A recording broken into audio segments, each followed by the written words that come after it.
Futbolistas, tenistas, basquetbolistas, jugadores de tenis, de hockey, boxeadores y muchos más en esto que es Enfrentados, un podcast dedicado al deporte y a sus historias.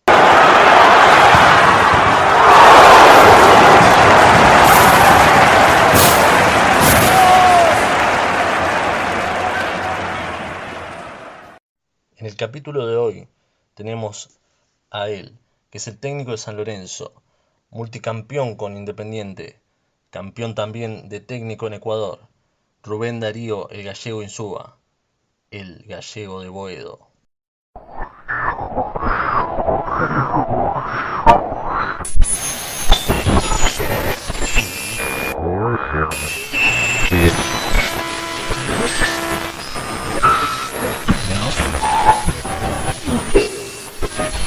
Capítulo te hago la pregunta introductoria, digamos, de la entrevista, que es, para meterte en tema, primero Enfrentados es un podcast que trata sobre la historia sobre, más que nada, deportistas, y queríamos consultarte cuál fue o qué fue lo que te llevó a ser deportista. Bueno, esencialmente el placer por el juego, en este caso el fútbol. Desde muy pequeño empecé a jugar a la pelota en la calle, en el potrero, eh, y bueno, eso fue lo que me llevó a elegir, en este caso, un juego como es el fútbol y dedicarme a hacer deporte todos los días, casi todo el tiempo, ¿no? ¿Cómo estás, Rubén? Bueno, vos comentaste que tu infancia la pasaste en Parque Chacabuco, cerquita, unas 5 cuadras del parque. Podría decirse que somos Sí. vecinos porque yo vivo por esa zona. Yo te quisiera consultar cómo fueron esos años de infancia en aquella zona. Bueno, yo vivía a 5 o 6 cuadras del parque. Jugaba mucho en la calle, jugaba mucho en los potreros que había en esa época y también jugaba mucho partido en el parque a la tarde, y bueno, ahí con un grupo de amigos, la vida que se hacía en esa época, ¿no? Ir al colegio y después jugar a la pelota, que era lo que hacíamos de la mañana hasta la noche. Bien, bueno, varias personas de aquellos tiempos habían comentado que salían a jugar a la calle, que jugaban literalmente en la calle, porque no había muchos autos. Ujú. Yo quisiera saber si no te da cierta melancolía que hoy las nuevas generaciones no puedan hacer eso y que estén encerradas en sus casas, porque prácticamente no se ve que los chicos jueguen a la pelota en la calle o que siquiera salgan a jugar a la pelota.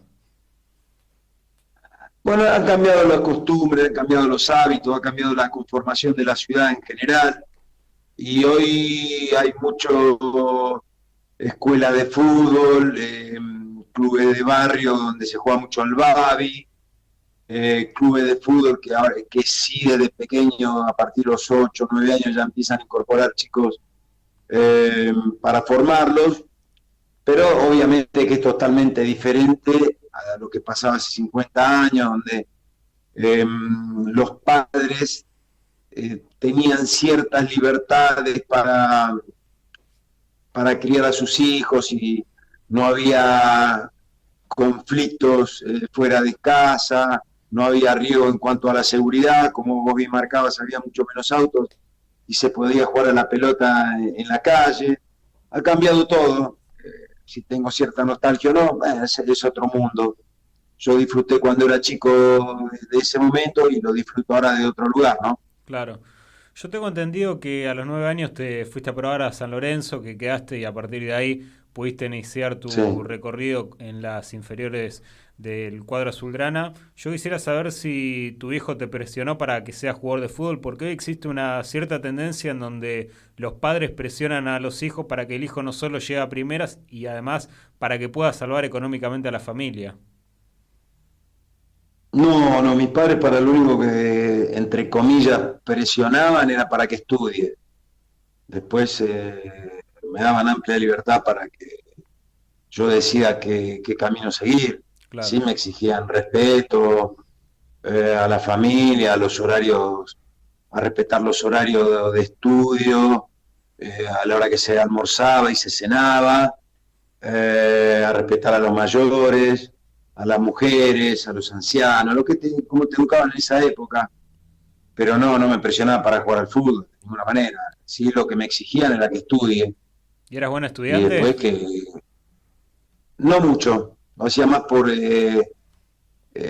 compromiso que por placer, pero estudiando poco me eximía, sí, no tenía problema, retenía rápido la información. Bueno, bien. Eh, y ahora hay otra época, lo que vos decís, ha cambiado la conducta social del país, el tema que vos me marcabas recién, que muchos padres a veces necesitan eh, del trabajo de sus hijos. Eso no está ni bien ni mal, es una realidad que nos toca vivir, ¿no? Muy bien, Rubén. Yo más que nada te quería consultar por tus primeros pasos en San Lorenzo, en las inferiores. ¿Vos siempre jugaste en la misma posición o fuiste rotando? A ver, yo cuando me fui a probar jugaba de número 9 en esa época. Los equipos jugaban con tres mediocampistas y tres delanteros. Generalmente el número 9 no era un 9 de área, sino generalmente era un 9 que se tiraba atrás, que tenía juego. Así que yo cuando me fui a probar de las infantiles y en novena jugaba en esa posición. Ya después a partir de la octava empecé a jugar más como número 10 de enganche. No variaba mucho la composición del lugar, pero sí jugué casi siempre en ese lugar que de mediocampista ofensivo. Y también, bueno, para las nuevas generaciones que capaz los más chicos que hoy te conocen en el rol de técnico de San Lorenzo, ¿cómo te podrías definir como jugador? A ver, es medio complejo o a mí me resulta un poco difícil opinar de mí mismo. Yo creo que las características mías eran de un mediocampista ofensivo, me gustaba meter pase gol, hacer goles. En inferiores hice más de 120 goles y en primera también hice 125. Así que bueno, esa era mi característica de juego. Me encargaba de los equipos que me tocó jugar, me encargaba de los tiros libres, de los penales, de los corners. No tenía muy buen cabezazo, hice muy pocos goles de cabeza. Creo que tenía buena técnica individual. Y creo, por lo que me comentaban, lo que me veían jugar, que tenía temperamento, eso más o menos, para redondear la respuesta, ¿no? Claro. Bueno, hablando justamente del temperamento gallego, yo leí que estuviste trabajando en una fábrica de sillas entre el año 77 y 78 y que te Uh -huh. tuviste que ir o que te invitaron a que te retiraras de ahí por una pelea que tuviste con un soldador. Quisiera que nos pudieras explicar un poco eso. Bueno, vos que conocen bastante mi vida privada. Sí, trabajé 2 años, yo estudié hasta el tercer año comercial y la verdad no tenía muchas ganas de seguir estudiando y bueno, mis padres me dijeron que si no quería seguir estudiando que me consiga trabajo. Y sí, trabajé años 77, 78 en una fábrica de sillas y sí, en esa época, viste, los mayores, o los que tenían en un lugar de trabajo tenían mayor antigüedad, no tenían como hábito tratar bien a los más jóvenes. Y bueno, tuve un problemita con un muchacho grande que era el soldador y me despidieron del trabajo. Más o menos eso es lo que pasó. Claro. Y aparte de trabajar, tengo entendido que tuviste que hacer el servicio militar obligatorio. Yo quisiera Sí. saber cómo fueron esos años, porque a medida que hacías el servicio militar obligatorio, esa parte de tu vida se solapaba con tus inicios como jugador. Bueno, claro, yo entré al servicio militar, en esa época, como vos bien marcás, era obligatorio, en marzo del año 80 y me dieron de baja en junio del 81, así que estuve más de un año, exactamente alrededor de 15 meses. Y sí, eso a mí me perjudicó bastante en la continuidad. Yo ya había debutado en primera y me perjudicó bastante en el hecho de poder afianzarme en primera porque no podía entrenar. Entrenaba a veces nada más que los días viernes y a veces, si el equipo entrenaba los viernes a la mañana, tampoco podía entrenar los viernes, así que prácticamente no entrenaba nunca. Y eso me perjudicó porque casi no pude jugar en primera durante el Metropolitano del año 80. y cuando San Lorenzo descendió en el 81 tampoco no jugué casi nunca, hasta que me dieron de baja faltando poca fecha para terminar el torneo, así que sí, eso a mí me perjudicó bastante. Había aumentado de peso porque el hecho de no entrenar y estar medio angustiado en un lugar que uno no elegía en esa época, el servicio militar era obligatorio, entonces uno tenía que estar en un lugar que no elegías, no podía desarrollar lo que a mí me daba más placer, que era jugar al fútbol.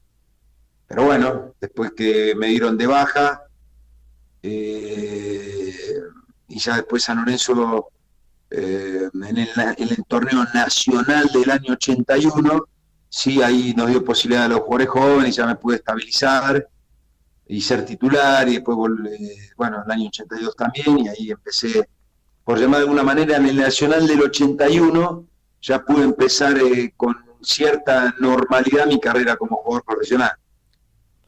Bueno, vos justo nombraste esa etapa. Hiciste muchas cosas por San Lorenzo, pero una de las que quizás los hinchas más se recuerdan es el ascenso.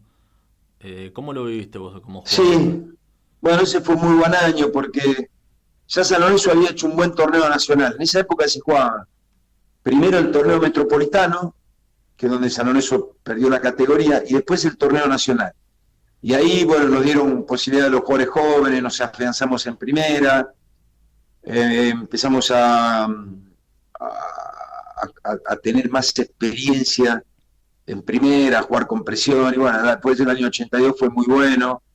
San Lorenzo armó un plantel basado en jugadores jóvenes de inferiores, con jugadores de jerarquía que llegaron. San Lorenzo en ese año contrató a dos laterales que venían de River, Pablo Comeses y Héctor López, dos grandes jugadores.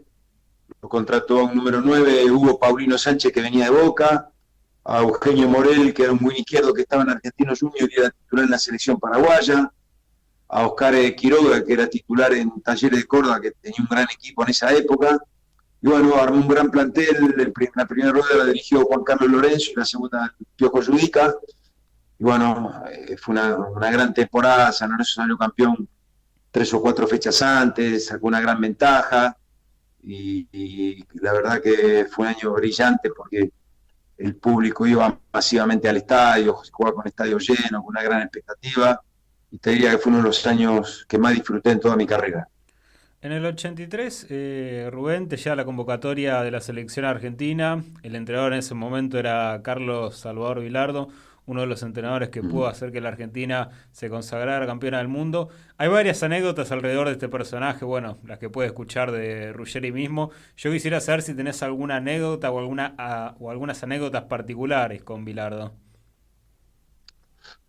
Bueno, yo por Bilardo, aparte del respeto y admiración que tengo hacia él como profesional, tengo afecto personal también. Yo lo había tenido como entrenador, él dirigió San Lorenzo en el año 79 y produjo, digamos, una mini revolución en el club por varios motivos. Cuando llegó Bilardo había sido jugador de San Lorenzo, era socio del club, era hincha, su papá, Calógero, Bilardo, que fue un hombre que iba siempre a la cancha. De hecho, uno de mis amigos, después de que ganamos la final de la Copa Sudamericana, después fuimos a cenar y uno de mis amigos lo había visto en el estadio, al papá de Carlos. Y bueno, él hizo un muy buen trabajo en el año 79 en San Lorenzo, y después me citó a la selección argentina en el año 83 y 84. Sí, un personaje muy particular, muy querible, un visionario, tácticamente un técnico brillante. Y anécdota, sí, es difícil elegir una porque un personaje muy particular. Algunos decían que estaba loco, yo creo que era un tipo intelectualmente brillante. ¿Alguna costumbre capaz Y a mí siempre... que te quedó ¿Cómo, de él? cómo? ¿Alguna costumbre o cábala que te quedó de él? Que muchos jugadores dicen que se las fue pasando. Sí, no, por ejemplo, hubo algunos detalles que eran muy particulares. En el año 79 una vez citó en la ciudad deportiva a los padres de los jugadores jóvenes, a mi papá, a los padres de Perazo, de Jorge Rinaldi, y otros más, que ahora no me vienen a la mente los apellidos, ¿no?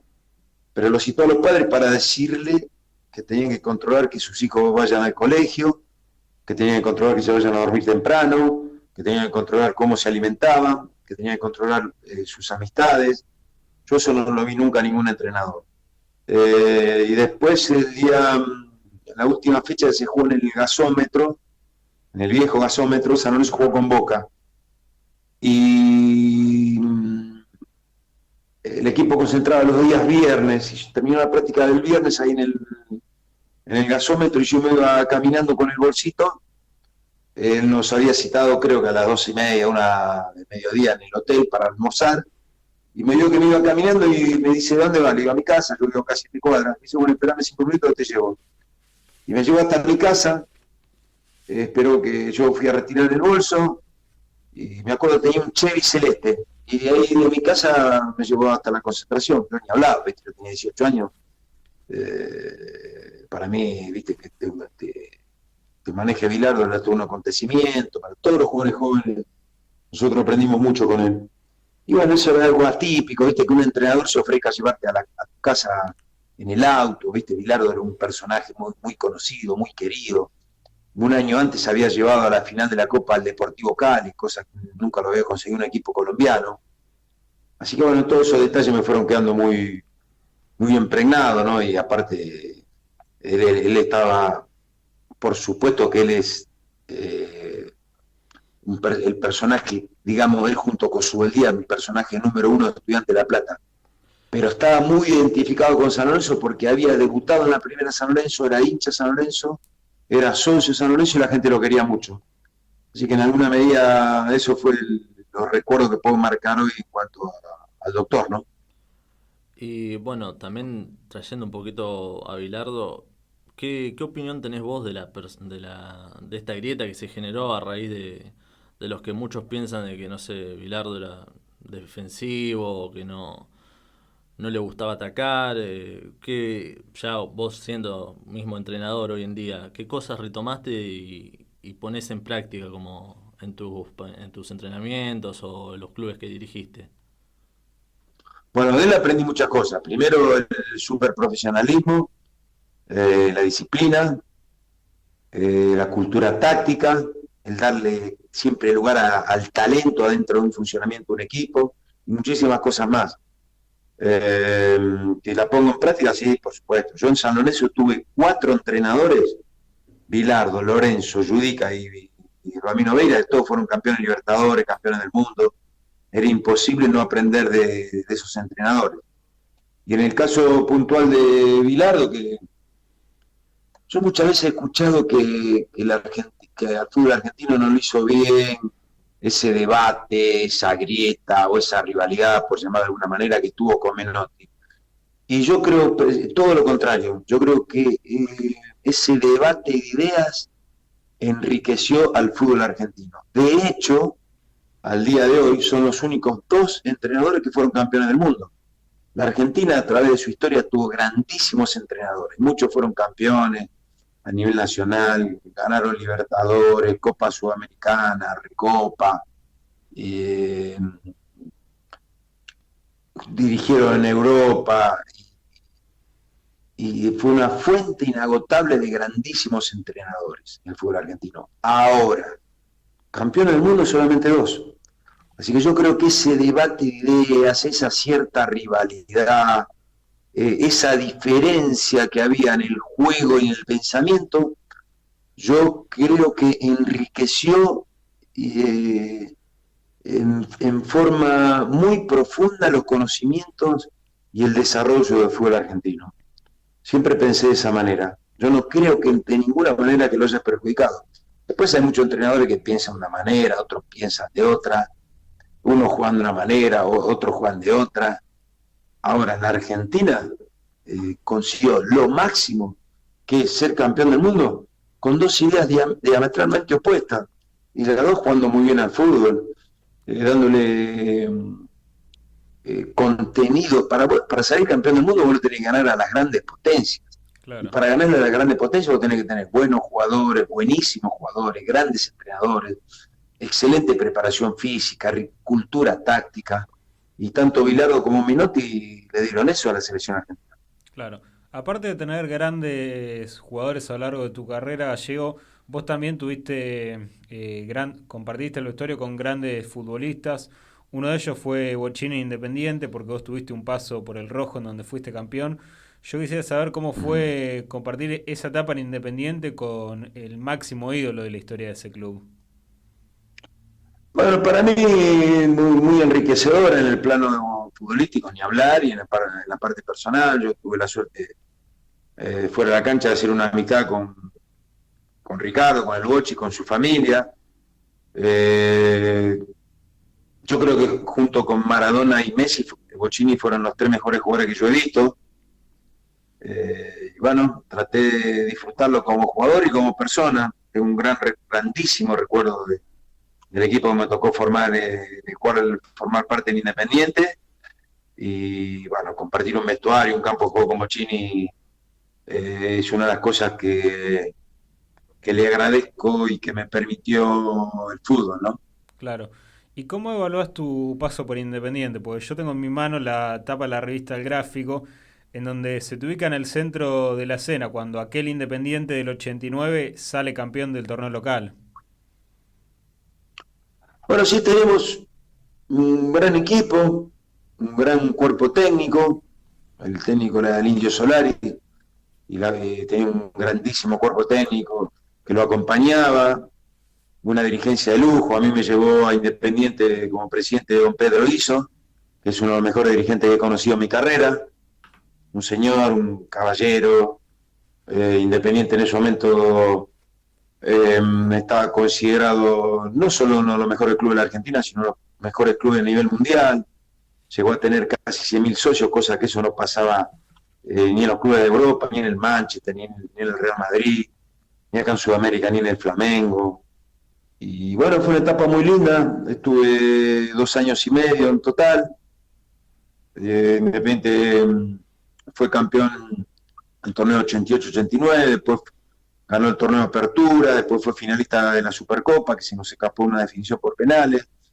Y tenía grandes jugadores de mucha experiencia, jugadores de selección, el Negro Clausen, Justi, Monzón, Rogelio Delgado jugó en la selección paraguaya, Eduardo Pereira jugó en la selección uruguaya, y bueno, después teníamos Alfaro jugó en la selección argentina, y teníamos grandes jugadores. La verdad que un gran equipo. Le sacamos mucha diferencia al segundo, que fue Boca, 8 puntos, 15 puntos al tercero, que era el River de Menotti. Sí, tengo un grandísimo recuerdo del club. La pasé muy bien. La verdad que en Independiente fui feliz, como jugador y como persona. Justo dejaste a la pasada de los tres jugadores que para vos fueron los más grandes o los tres mejores jugadores que viste, que fueron, bueno, Bocini, que compartiste vestuario con él, Maradona, que creo que los interpela a todos, pero vos por Messi tenés como un fanatismo especial, ¿no? A ver, no lo llamaría fanatismo. Yo tengo admiración por él, como es jugador, como actual entrenador, como argentino y como hincha en todos esos rubros. Yo creo que Messi, como fue en su momento Diego, ¿viste?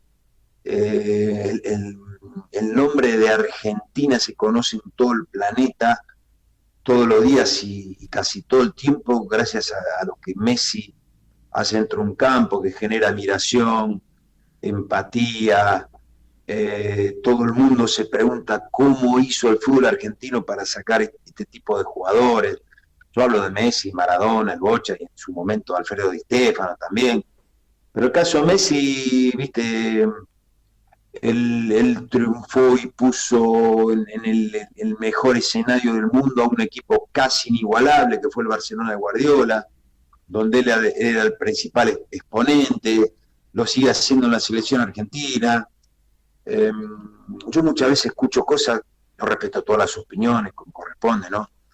Y más en el fútbol, que todo es opinable, pero yo muchas veces escuchaba decir que Messi no había ganado con la selección argentina, y es todo al revés. De los 4 títulos que puede aspirar un jugador cuando se pone la camiseta de la selección argentina, Messi de los 4 ya ganó 3 y en uno llegó a la final. Él llegó a la final de la Copa del Mundo del año 2014.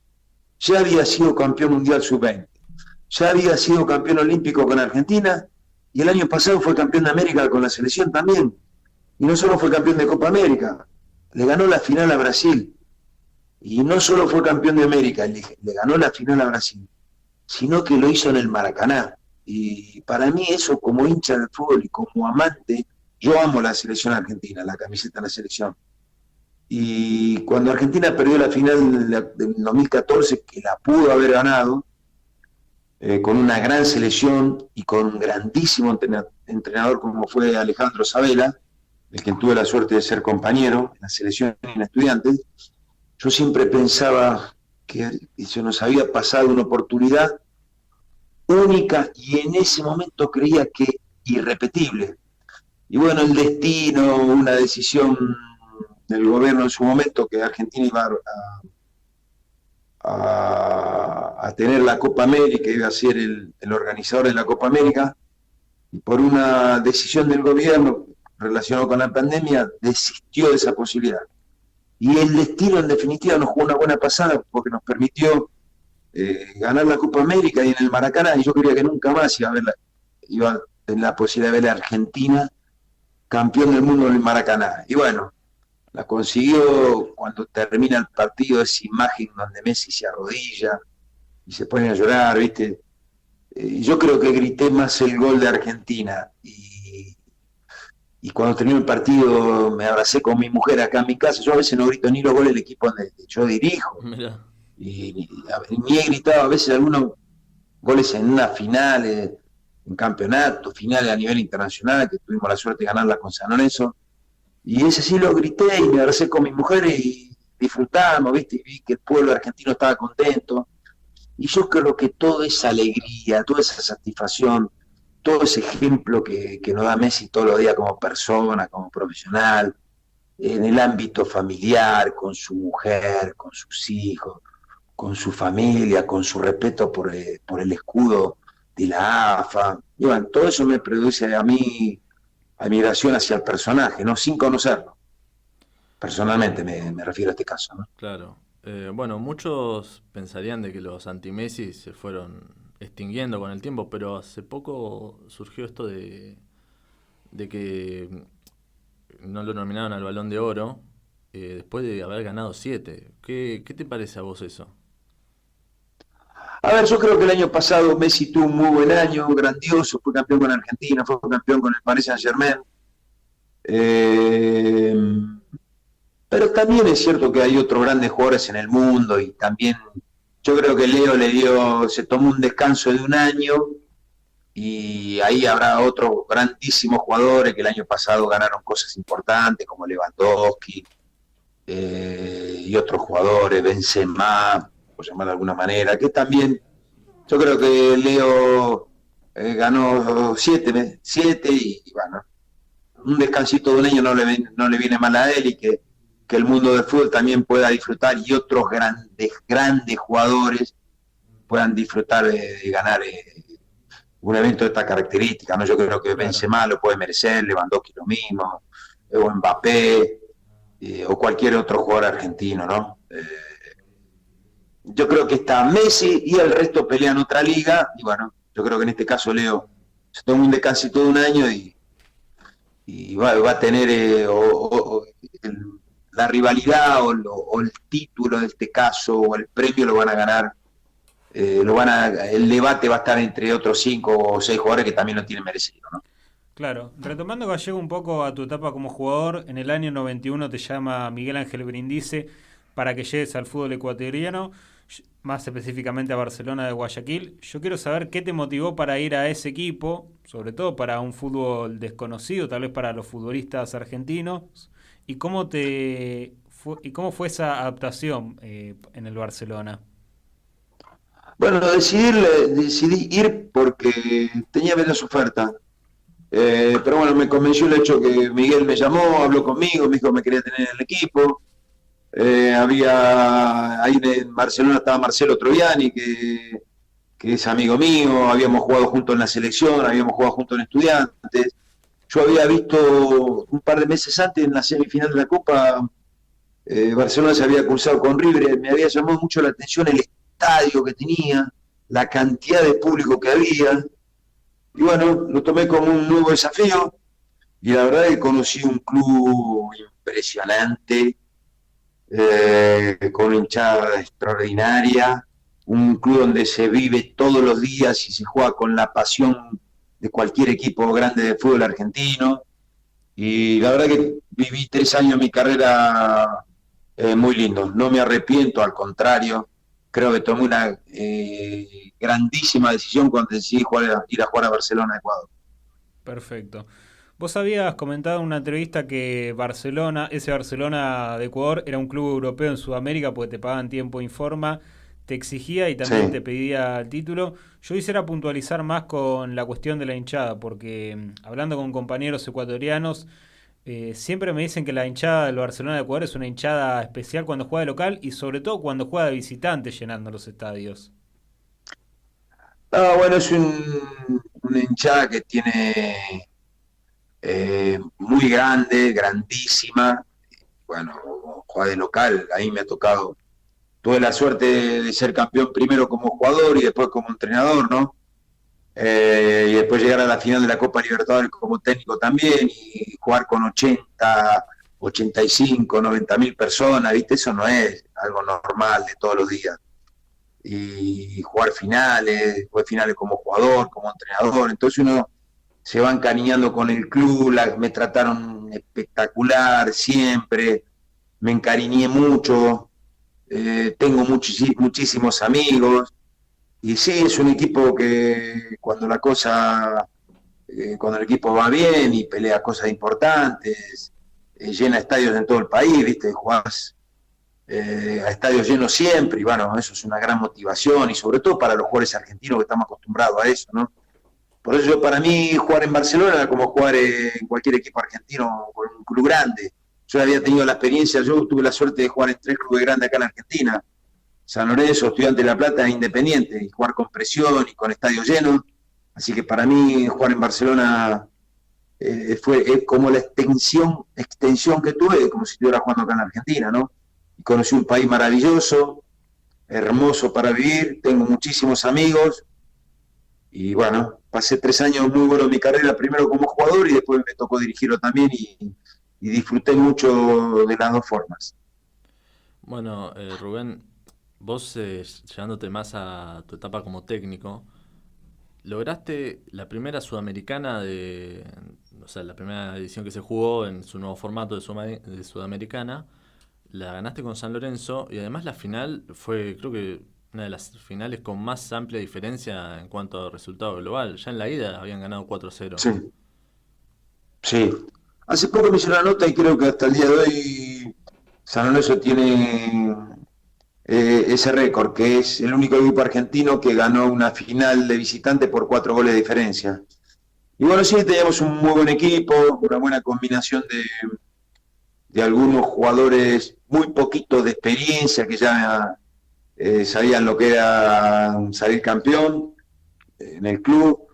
Después una camada de jugadores jóvenes, pero ya con experiencia y recorrido, entre los que estaban Saja, Romagnoli, Morel, y una camada de jugadores jóvenes que yo hice debutar en primera: Gonzalo Rodríguez, Zabaleta, Luna, Barriento, Montillo, Botinelli.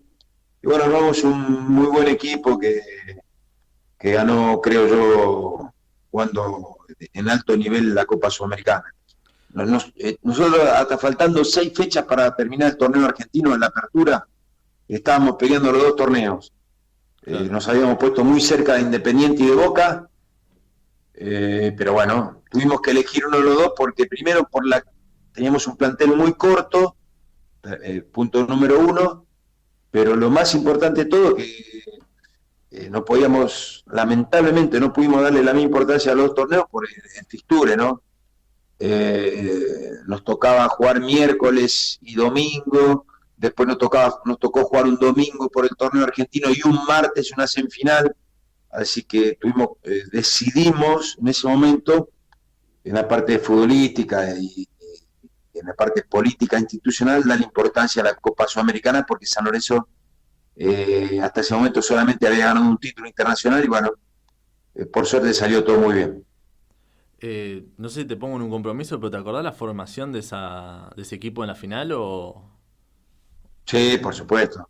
Jugamos con Saja, el paraguayo Esquivel, Gonzalo Rodríguez, Morel y Paredes, Chatruc, Michelini, Zurita y Romagnoli, Acosta y Astudillo. Ese eran los 11 que arrancó jugando. Perfecto. Bien. Y, Sí, sí, decinos. no, no, y después los tres cambios entró Medero, Mariano Ron y Damián Luna. Mirá qué memoria, Sí, ¿eh? la verdad que sí. Increíble. Bueno, Rubén, siendo como en tu etapa como entrenador, te tocó la posibilidad de dirigir a tu hijo, a Robertino, en Liga de Puerto Viejo. Sí. Yo quisiera saber cómo fue esa experiencia, porque la verdad que casi nunca se da que un entrenador tenga que dirigir a su propio hijo en un equipo de fútbol. Bueno, sí, fue algo atípico, pero la verdad que lo disfruté mucho. eh, y aparte, viste, uno cuando es padre, yo nunca lo veía entrenar, nunca fui a un solo entrenamiento, Roberto, ¿no? Él empezó a los 9 años en San Lorenzo, salió 2 veces campeón en infantiles, salió campeón en cuarta, salió campeón en reserva, fue goleador en cuarta cuando salió campeón, hizo gol en la final, fue campeón en reserva 1-0 ganaron, hizo gol en la final, pero nunca lo había visto entrenar.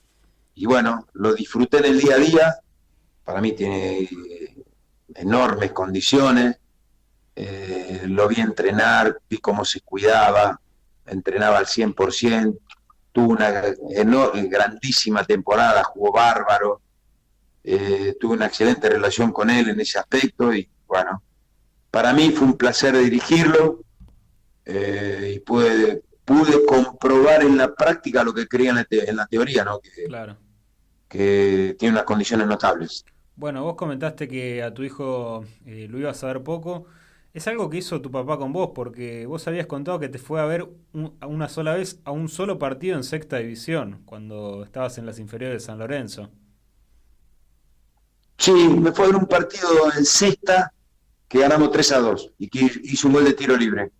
Fue la única vez que me fue a ver en inferiores. Después sí en primera me fue a ver y siendo entrenador nunca fue a la cancha. Ni siquiera quiso ir porque me dijo que se ponía nervioso. Yo le había conseguido un palco para la final. Habíamos ganado 4-0 en Medellín y acá todo hacía pensar que íbamos a dar la vuelta olímpica, como después sucedió, pero no quiso ir. Y sí, no, mi padre nunca me presionó, nunca me dio amplia libertad. Él fue hincha de San Lorenzo, socio vitalicio. Y me dijo que lamentablemente no lo pudo cumplir, él falleció hace 6 años. Pero me dijo que no se quería morir, sin ver a San Lorenzo nuevamente jugando local en Avenida Plata y sin verlo debutar a Robertino en primera. Lamentablemente no lo pudo cumplir. Claro. Vos sabías, bueno, hay una de las fotos, justamente está vos con tu hijo, cuando eras técnico de Barcelona de Ecuador.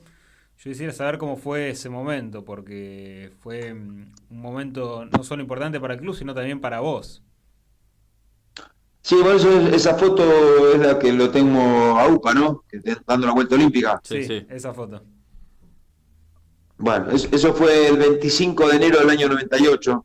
Ese día Barcelona jugó la final con Deportivo Quito y sí, ganamos la final y salimos campeones y mi señora bajó a la cancha y me lo trajo a UPA y di la vuelta olímpica con él. Sí, sí, un día hermoso. Di la vuelta olímpica caminando, saludando a la gente. Viste, yo había sido campeón como jugador. Ese era mi primer año como entrenador y ya ganamos el título. Y sí, fue un lindo gusto. Lo llevé a él a UPA y al costado mío, el médico de Barcelona, el doctor Bosco Mendoza, que es un hombre lamentablemente perdió la vida en la pandemia, era amigo mío, fue amigo mío cuando yo era jugador, después seguimos manteniendo la amistad, obviamente lo tuve como médico siendo entrenador y le dije, acompáñeme doctor que damos la vuelta olímpica, vamos a dar un baño de popularidad. Muy bien. Y bueno, la verdad que fue un recuerdo hermoso. Y muchas veces hay unas camisetas ahí en Guayaquil con esa foto y siempre la tengo como una de mis fotos preferidas, por llamar de alguna manera. Bueno, Rubén, y también trayéndote un poco a la actualidad, después de todo lo que comentamos que hiciste por San Lorenzo, tanto como jugador como técnico, Hoy estar de vuelta en el club como director, te significa una revancha, o una forma de decir, bueno, tengo otra oportunidad para lograr, no sé, un título más? Sí, no lo llamaría revancha, sino a mí me resulta nuevamente un placer estar en ese lugar, ¿no? Nosotros tuvimos en el año 2002 y tuvimos la suerte de ganar un título internacional. Yo ahora arreglé un contrato hasta el 31 de diciembre del 2023. El objetivo era reconstituir un plantel. San Lorenzo se había quedado casi sin plantel porque se habían ido casi todo el grupo de jugadores que tenía San Lorenzo el año anterior. No quedó casi nadie. La idea y la estrategia era rearmar nuevamente un plantel. Lo hicimos con un 70% de jugadores formados en las divisiones menores del club. Y sí, por supuesto, este segundo semestre vamos a tratar de armar un equipo competitivo que el año próximo le permita a San Lorenzo volver a dar una vuelta olímpica. Sí, yo vine con la idea de volver a ganar un título, sí, esa es mi idea y voy a trabajar para conseguirlo. También trayendo un poquito a lo que es el rol de técnico en la actualidad, cómo se fue mutando quizás un poco con la llegada de la tecnología, los drones, los GPS. ¿Vos, Rubén, o sea, te adaptaste a ese cambio o mantenés tu línea como dirigiste? Bueno, pudiste dirigir en las dos etapas, ¿no? Del siglo. A ver, yo creo que la suma de ambos factores, todo lo que sirva para mejorar la calidad del trabajo, la calidad del juego, que te nutra y uno puede tener cada vez un mayor caudal informativo. Todo eso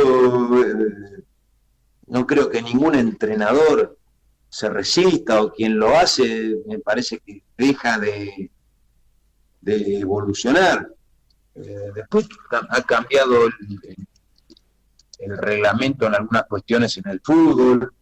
Antes el arquero la podía agarrar con la mano y hace 2 décadas no. Antes la misma línea en Orsay, ahora no. Ha cambiado la cantidad de jugadores que podés llevar al banco. Eh, ha cambiado la cantidad de cambios que uno puede hacer durante el partido. Lo que sí uno creo que debe tener es actualizado como los médicos, que tienen que estar estudiando todo el tiempo para ver qué cosas hay que hacer eh, para mejorar la calidad de vida de la gente. Y en el fútbol los capas es como un denominador. Después, no hay nada más importante que el conocimiento. La vida en general y en el fútbol en particular. Después Claro. sí, lo que yo creo que eso sí, a mí me cuesta mucho entender, que se ha debilitado mucho el rol del entrenador, no de la persona, del lugar. O sea, hoy ser entrenador de fútbol es estar en un lugar, los bancos de suplentes no son un lugar que muestre fortaleza de quien se sienta ahí. Muy por el contrario, es una muestra, al banco de suplente hoy se lo ve como un lugar de debilidad. Y yo creo que eso es un contrasentido. Por eso hay muy pocos clubes que tienen mucho éxito y son precisamente lo que le dan importancia al rol del entrenador y a los bancos de suplentes. Eh, y eso para mí, eso sí me llama la atención. Siempre está en debate los cambios que hace el entrenador. Si juega con línea de 4, con línea de 5, con línea de 3, eh, la forma en que entrena. Siempre está en debate eso. Y se debilita el rol del entrenador y cuando pierde un equipo, ¿quién tiene la culpa? Yo creo que es una estrategia que termina mostrando debilidad intelectual. ¿Por qué digo esto? Porque yo después veo que cuando un equipo sale campeón se dice que sale campeón por la unión que hay entre jugador, el cuerpo técnico, dirigente e hincha. Cosa que estoy de acuerdo. Son las 4 patas que te llevan al éxito. Jugadores, dirigentes, cuerpo técnico e hincha. Y estoy de acuerdo. Pero después cuando pierde, la responsabilidad es solo de uno. Eso no me termina de cerrar. Claro. Trato de interpretarlo y no me termina de cerrar. Pero después, con esto sí termino ya la respuesta, como veo que los que tienen éxito son sí precisamente los que le dan importancia al rol del entrenador, ahí sí me quedo más tranquilo. Bien. Rubén, yo recogí una frase tuya, una entrevista en donde vos habías comentado, esto trayéndote un poco de vuelta a lo que fue tu infancia, que te gustaba la universidad de la calle, ¿no? El hecho de construir amistades, de los valores como el respeto, de también respetar a la mujer. ¿Cómo pensás que hoy está la universidad de la calle acá en la Argentina? O la calle en sí, la sociedad argentina. Y está compleja, generalmente más que utilizarla para aprender cosas, se la utiliza para manifestar cierto descontento, cosa que en muchos casos no es tan mal porque es lo que te exige, entre comillas, la democracia. Eh, pero sí, hoy hay muchos hábitos malos, hay pocas cosas para copiar y poder aprender, se ha hecho una sociedad muy individualista que busca encerrarse en su domicilio, encerrarse en su auto, encerrarse en un barrio privado, encerrarse en un auto blindado, en refugiarse en su computadora, en refugiarse en su teléfono. Entonces, eso quita tiempo, espacio y cercanía con el aprendizaje de la calle, que es junto con la universidad lo más importante, lo del colegio primario, el colegio secundario, la universidad y la calle. Son los 4 rubros donde uno termina aprendiendo cuál es el camino de la vida. Vos marcabas, por ejemplo, en mi cabeza no entraría, porque así me educaron, eh, usar la violencia con un menor, usar la violencia con una dama, usar la violencia con un anciano. Eso para mí está fuera de mi lógica. Hoy hay mucho debate en eso. Se debate tratar bien a los mayores. Eso para mí está fuera de debate. Eso hay que hacerlo siempre, todo el tiempo. Tratar bien a los niños. Eso, por ejemplo, es una de las cosas que nosotros deberíamos, entre comillas, aprender de la sociedad ecuatoriana. A mí siempre me llamó mucho la atención lo bien que tratan a los niños allá en Ecuador. Es una cosa maravillosa. Y después, hoy hay mucho debate, y está bien que así sea, por lo que se ven en algunas imágenes. Hombre, zamarreando, pegándole a una mujer, es un gesto de cobardía que hace 40, 50 años yo nunca lo había visto.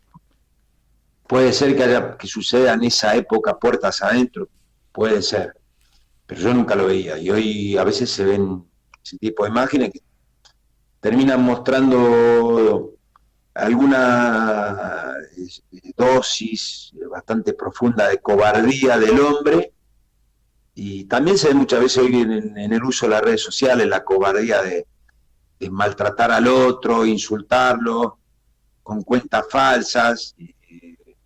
Pero bueno, volviendo al origen de tu pregunta, yo creo que la universidad de la calle debería ser aprovechada de buena manera. Yo veo que muchas veces prendo la televisión, en algunos programas, en los noticieros, viven mostrando cómo se roba, cómo se entra a las calles, cómo se entra a las casas desde las calles, cómo se roban los autos, cómo se secuestra una persona.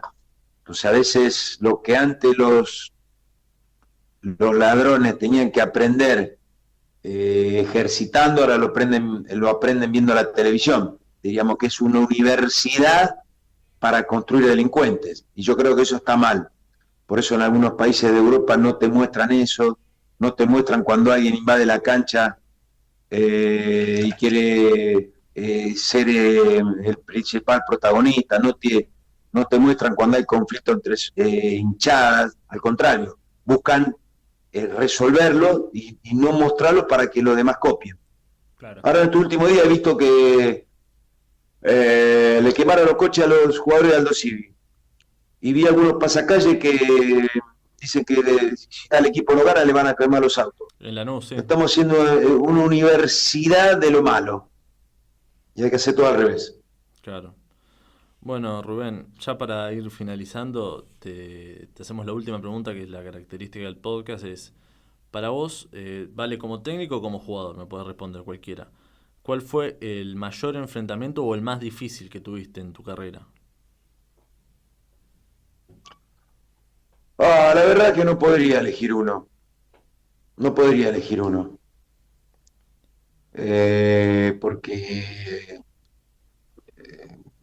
tuve la suerte de tener el placer de jugar al fútbol, a la pelota, ¿viste? De muy chiquito. Para mí era lo mismo jugar en la calle, jugar en el potrero, después jugué en inferior, después jugué en infantil, en primera. Ahora, cuando me retiré como jugador y empecé a ser entrenador, sigo jugando al fútbol.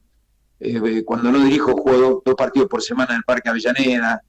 Así que, bueno, si tendría que elegir, voy a elegir 2 momentos. Primero el día que debuté en primera y después cuando me puse por primera vez la camiseta de la selección argentina. Elegiría esos 2 momentos. Perfecto.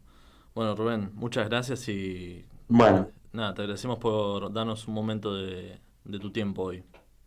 bueno, le agradezco a ustedes que me hayan llamado. Les mando un fuerte abrazo.